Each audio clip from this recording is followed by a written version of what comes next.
Разве мы отступили от слов «мир вам»? Разве мы определили джихад как убийство? Мы определили джихад как созидание и жизнь.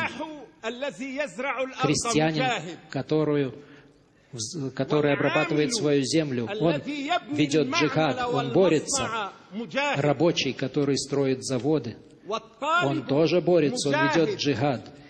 И учащийся тоже ведет джихад. И учитель ведет джихад. И мы определяем джихад как наш курс всей нашей жизни, как строительство жизни, а вовсе не как убийство. Джихад — это строительство человеческой цивилизации. Джихад никогда не был и не будет действием во имя убийства человека. Это лучшее, что Он создает, лучшее, что есть в нашей жизни. И наш пророк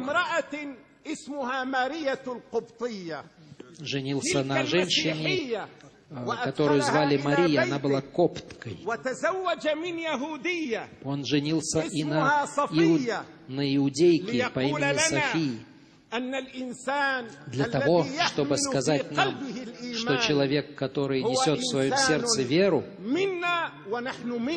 это человек, который представляет всех нас, и мы воплощены в нем.